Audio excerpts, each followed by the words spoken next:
आज से मैं इंग्लिश ग्रामर भी स्टार्ट कर रहा हूँ। 5, 6, 7, 8, 9, 10 के बच्चों को ध्यान में रखते हुए बहुत ज़्यादा काम आएगी। 5वीं के बच्चे भी घबराएं ना। मैं प्रेजेंट इंडेफिनिट से ही स्टार्ट करने वाला हूँ और आगे उनको बेसिक्स भी बताऊँगा और इसके आगे की चीज़ें भी बताऊँगा। तो सबसे पहले हम फंडामेंटल चीज़ें सीखेंगे और वो सभी के साथ में अप्लाई होंगी।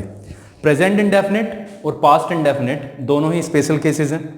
नाम पे अभी ज़्यादा ध्यान ना रखते हुए सीधा हम वो वाली चीज़ें करेंगे जो हमारी प्रैक्टिकल लाइफ में यूज़ होती हैं। राइट, अब देखो मैं कुछ लिखता हूँ। हम एक रूटीन देखते हैं। क्या देखते हैं बेटा? रूटीन। रूटीन का मतलब होता है हमारी दिनचर्या, जो हम रोज करते हैं, हर 2 दिन के बाद में करते हैं, जो कि रेगुलर इंटरवल पे हम करते ही करते हैं, वो हमारा क्या हो गया? रूटीन हो गया।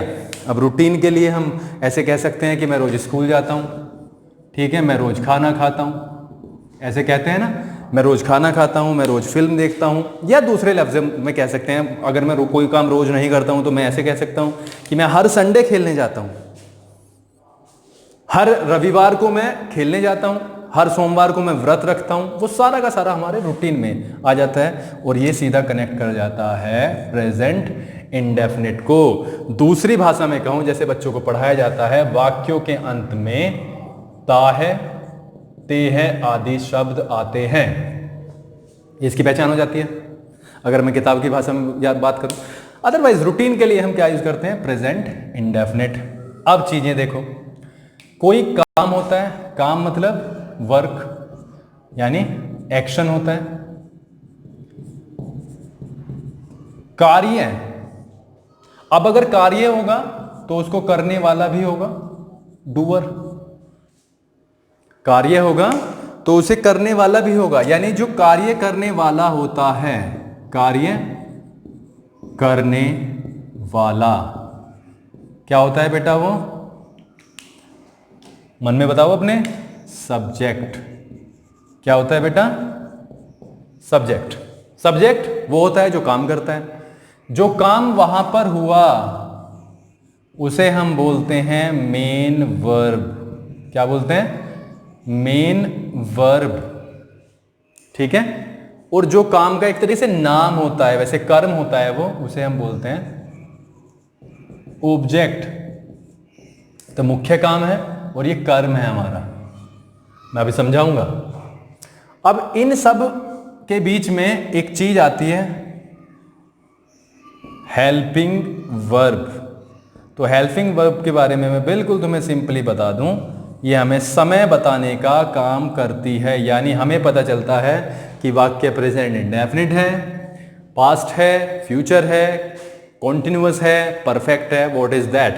तो अब मैं अगर प्रेजेंट इंडेफिनिट की ही बात करूं तो इसके लिए हेल्पिंग वर्ब में तो मैंने 4 चीजें बताई हैं आपको। Subject, helping verb, main verb, object. Right, 4 चीजें बताई हैं तो लिख लेते हैं उसे। सबसे पहले हेल्पिंग वर्ब में क्या यूज करते हैं? Do and does. अब जब डूअर होता है ना, जो काम करने वाला होता है, या तो वो एक हो सकता है या एक से ज्यादा।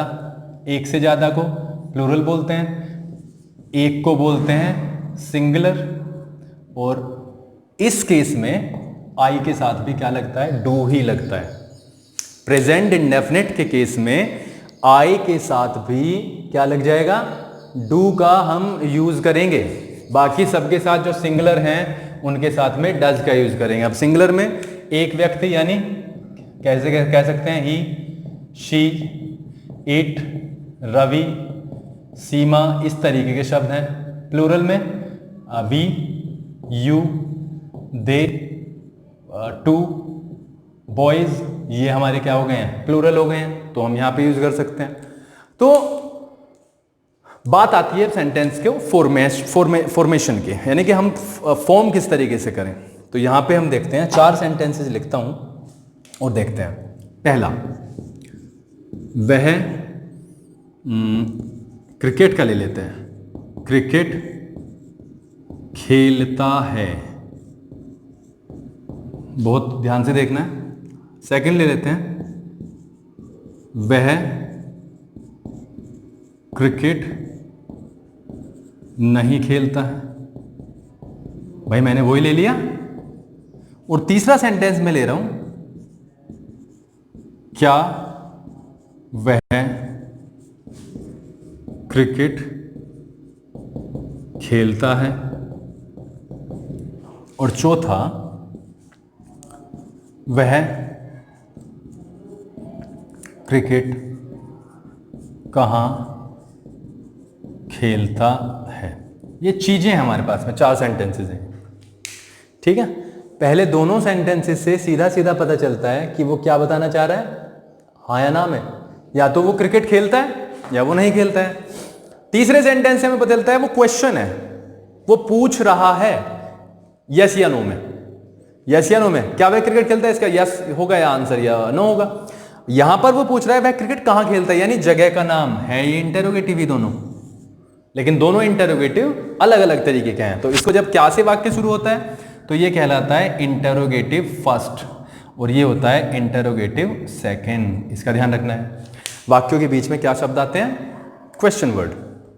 चलो जी, अब हमें यहां से पता चल रहा है बेटा, इसको बोलते हैं हम पॉजिटिव और इसको बोलते हैं हम नेगेटिव। राइट, चलो जी, अब पॉजिटिव का नियम लिखते हैं, नेगेटिव का लिखते हैं, इंटेरोगेटिव रो दोनों का, इंटेरोगेटिव का सॉरी। चलो देखते हैं। पॉजिटिव में हम सबसे पहले सब्जेक्ट लगाते हैं, फिर लगाते हैं हेल्पिंग वर्ब, जो कि मैं एच वी से डिनोट कर रहा हूं, एम वी से मेन वर्ब, और फिर ऑब्जेक्ट, और फिर ये फुल स्टॉप। नेगेटिव के लिए हम सबसे पहले सब्जेक्ट प्लस हेल्पिंग वर्ब और मेन वर्ब के बीच में नोट। इसे लिखते चलें आप। तीसरा, जब वाक्य क्या से शुरू होता है तो कुछ नहीं करना, ये यहां पे आएगा और ये यहां पे आएगा, यानी हेल्पिंग वर्ब पहले और सब्जेक्ट बाद में। बाकी नियम नेगेटिव वाला, note plus main verb plus object, और ये क्वेश्चन मार्क जरूर आएगा। और लास्ट में क्या वह क्रिकेट कहां खेलता है, तो जो वर्ड आया वही वर्ड सबसे पहले, यानी क्वेश्चन वर्ड सबसे पहले, और ये इंटेरोगेटिव फर्स्ट का पूरा रूल लग जाएगा। Helping verb plus subject plus note plus main verb plus object, ये है आपका नियम। ये सभी के लिए अप्लाई होगा। अगर मैं पहले ये दोनों चीजों की बात करूं तो ये अप्लाई नहीं होगा यहां पर, यानी प्रेजेंट इंडेफिनिट के लिए हम हेल्पिंग वर्ब का यूज नहीं करेंगे। इसको लिख लेना बेटा, इसको तो नोट डाउन कर लो। जो मैं अभी जो नियम करा रहा हूं सिर्फ प्रेजेंट इंडेफिनिट के लिए ये एप्लीकेबल है। प्रेजेंट इंडेफिनिट में हम हेल्पिंग वर्ब का यूज नहीं करेंगे, सिर्फ और सिर्फ प्रेजेंट इंडेफिनिट में। प्रेजेंट इंडेफिनिट में जो पॉजिटिव सेंटेंस है उसमें हेल्पिंग वर्ब का यूज नहीं करेंगे, सीधा मेन वर्ब की फर्स्ट फॉर्म लगाएंगे। सभी में कौन सी फॉर्म आएगी बेटा, फर्स्ट फॉर्म आने वाली है। सिर्फ एक चीज जो आपको ध्यान रखनी है वो ये रखनी है, सिंगुलर के साथ मेन वर्ब की फर्स्ट फॉर्म में एस या ईएस ऐड करेंगे, और प्लूरल और आई के साथ हम सिर्फ मेन वर्ब की फर्स्ट फॉर्म लगाएंगे, तो ये काम हमारा चल जाएगा। दोबारा सुन लो, प्रेजेंट इंडेफिनिट के पॉजिटिव में हेल्पिंग वर्ब का यूज नहीं करेंगे, मेन वर्ब की फर्स्ट फॉर्म में एस या एस लगाएंगे। एस या एस कब लगाना है बताया मैंने, जब सब्जेक्ट सिंगुलर होगा। प्लूरल है या आई है तो हम एज इट इज यूज करेंगे, और जब नेगेटिव की बात करेंगे तो कोई भी एस या ईएस का यूज नहीं होगा। तो पहला सेंटेंस देखते हैं, वह क्रिकेट खेलता है, यानी ही, अभी बताया पॉजिटिव है। इसका मतलब प्ले, मेन वर्ब है सीधा, खेलना, प्ले।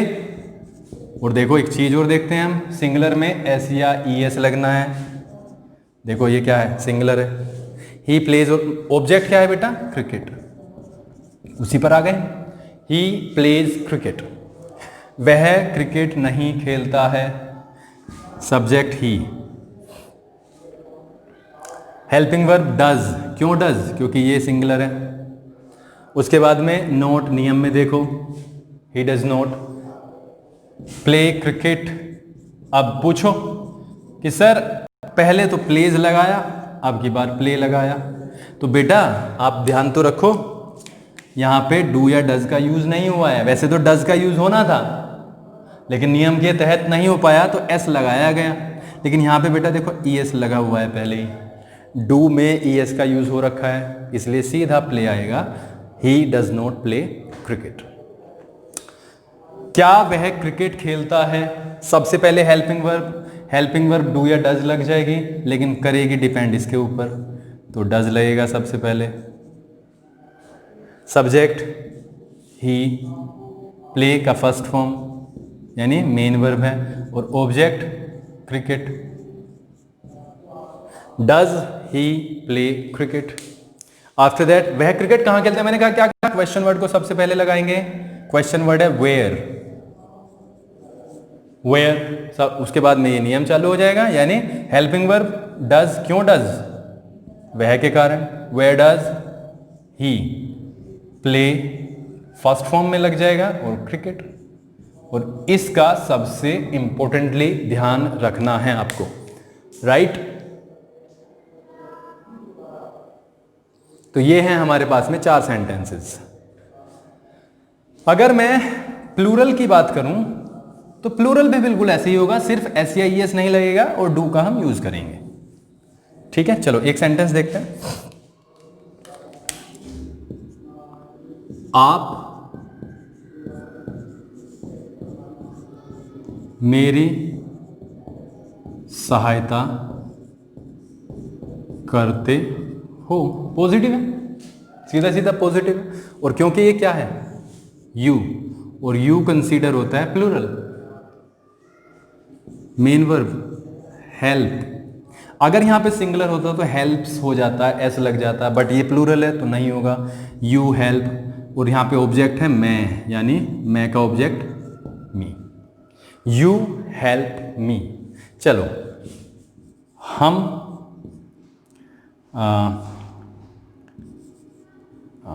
हम फिल्म्स नहीं देखते हैं, हम फिल्म्स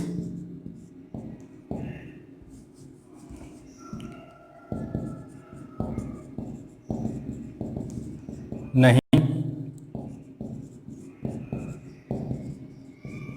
देखते हैं। अब ये परेशान कर रहा है मुझे।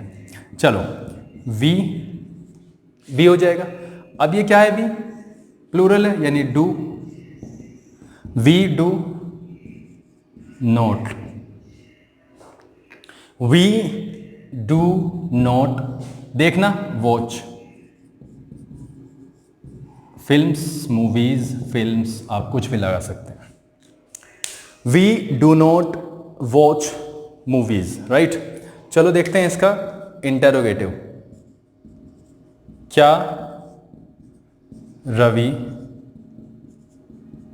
बाजार जाता है? क्या रवि बाजार जाता है? देखो किससे वाक्य शुरू हुआ है, क्या से? सब्जेक्ट सिंगुलर है तो वाक्य होगा डज से शुरू। डज रवि, डज रवि जाना, गो, एस तो नहीं लगेगा ना, क्यों? क्योंकि डज लग गया। Does Ravi go to market, does Ravi go to market. और आप ऐसे करेंगे, अगर कोई क्वेश्चन वर्ड बीच में आ जाता है तो सबसे पहले क्वेश्चन वर्ड आप लगाएंगे, ठीक है? तो आप इसे करें, बार बार करें, कुछ ना समझ में आए तो मुझे जरूर लिखें।